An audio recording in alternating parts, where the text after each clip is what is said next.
two common philosophical tools are the regress, and we'll look at two forms of these, the circular regress and the infinite regress, and also our old friend, the Reductio ad Absurdum. Now, these methods combined together are often used when arguing about God, and we'll see examples of these in the near future. They can also be used outside of arguing about God in philosophy, and of course can be used outside of philosophy. So, what are these regresses? What is the Reductio Absurdum again? And how would you combine them to argue? Well, a circular regress is this. A circular regress occurs or arises when the first step in a process ends up being a requirement for itself. And the regress creates an infinite loop in the form of a circle. So technically speaking, if you really wanted to be picky about it, there are only infinite regresses, because anybody who's taken geometry will tell you that circles are infinite. But we separate them because there's the circular infinity and the non-circular infinity. And calling it a non-circular infinity regress would be, probably needlessly technical. Now, if the regress holds, and this is why it's bad, then the first step can never occur because it requires itself. Now, the term here requires is taken pretty loosely, and people can argue and quibble about what it means to require, etc. But the idea is when you have a circular regress, to get have one thing occur, to have one thing, get have another, and then it runs you back in a circle. And so the problem is it runs you in a circle and you make no progress, and that's bad. Now, the simplest form of a circular regress is that A requires A. In that case, you can never have A, because in order to have A, you got to have A, and you can't have A without A, so you'd never get it. More complex circular regresses, have A requires B, B requires C, C requires D, D requires, etc., and then it still runs you all the way back to A. Now, what would be an example of one of these that would kind of illustrate it without being philosophical? Well, kind of the classic version of this would be the job and experience, circular regress. Everyone's heard this, where someone says, you gotta have experience to get a job. You gotta have a job to get experience. Now, if that were true, it would run you in a circle, because if experience was required to get a job, then experience would require a job. But if you need a job to get experience, then job would require experience. So a job would require a job. And so before you get a job, it requires you already have a job. So it would be impossible. And that would be, kind of a silly but good example of a circular regress. And this points out the reason why getting into a circular regress means it's something, bad, or perhaps impossible, would occur.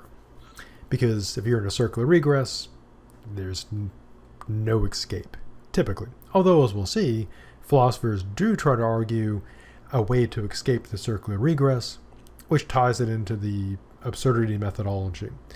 So, fast recap, circular regress occurs when one thing requires another, but the requirements go back to the first thing. So it runs in a circle. And this makes it impossible to occur, as the classic job and experience circular regress shows. So what then about the infinite regress that's not circular? Well, the idea is this.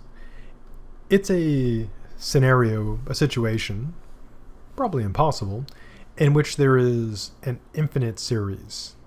Yet each item in the series is somehow dependent on a prior item in the series. So the first step requires that an infinite number of steps be taken.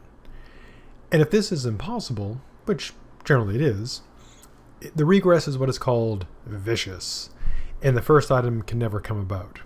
So, put into kind of a formal form, 1 requires 2, 2 requires 3, 3 requires 4, x requires x plus 1, on to infinity.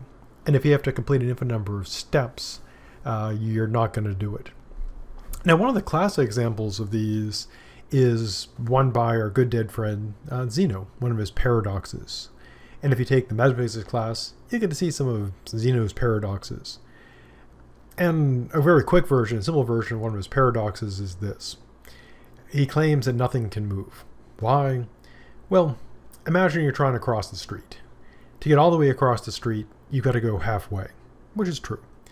Now, to get to the halfway point, you got to go halfway to the halfway point, which is true. And to get halfway to the halfway point, you got to go halfway to the halfway of the halfway point, and so on. And so you'd have to cover, at least according to the paradox, an infinite number of steps. But so you'd never make it. You'd always having to go halfway to infinity, for infinite number of steps. So there would be no motion. And that's a simple version of Zeno's paradox.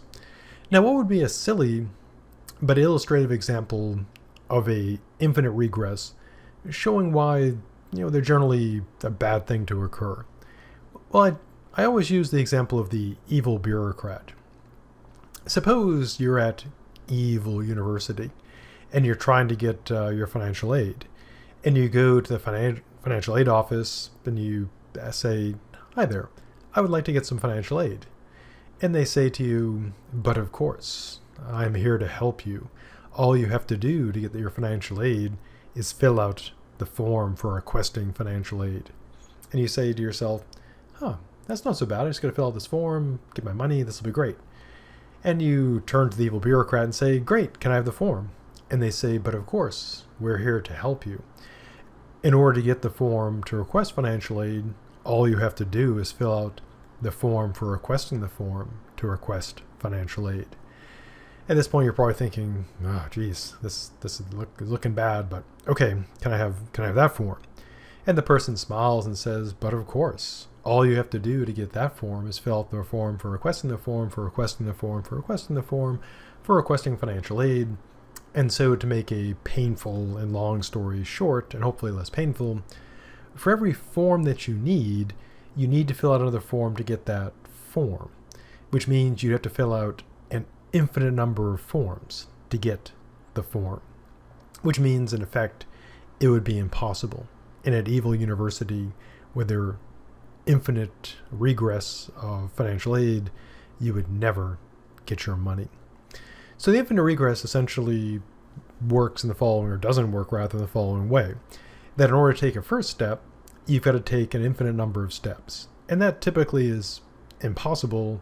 And as you might imagine, these are, if you generate infinite regress, that's generally seen as something either bad or impossible.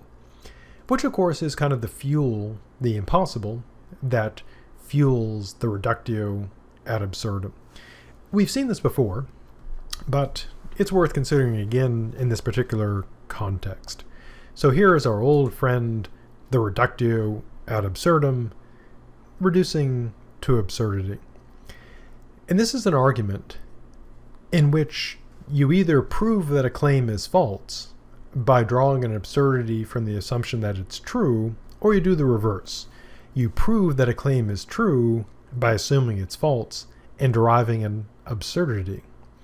And there are two forms. Form one, you assume the claim you want to disprove is true, and you prove that assuming it leads to something false, absurd, or contradictory. And then you conclude that that claim is false because it leads to the impossible, or the absurd, or the contradictory. Alternatively, you can prove things as true with a reductio. So you assume that something is false.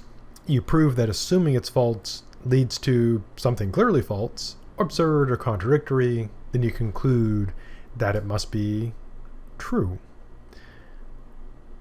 For example, as far as a basic example goes, we can use my usual stock example. Back in the ancient days when I was at grad school, we were having a discussion about oppression. And someone put forth the definition of oppression as something intuitively initially plausible, that it was the mistreatment of a numerical minority by a numerical majority. Now that is of a certain appeal, and in many cases you do find that holding to be the case, that you have a numerical majority mistreating a numerical minority and oppressing them. But we can easily show this leads to absurdity. How so? Well, consider sexism. As I noted before when I used this example, earlier, the majority of babies born are, by a slight percentage, are male. But over time, you have more females than men. And again, the explanation, roughly put, is if you've seen things like Jackass 3D, or YouTube videos involving shopping carts and rockets, that kind of explains it in some ways. So numerically, women are a majority, very slight, but yet a majority. And men are a numerical minority, very slight, but still. So given the definition that oppression is mistreatment of a majority, mistreating a minority, then sexism would not be oppression, because you have a majority, woman, being mistreated by a minority.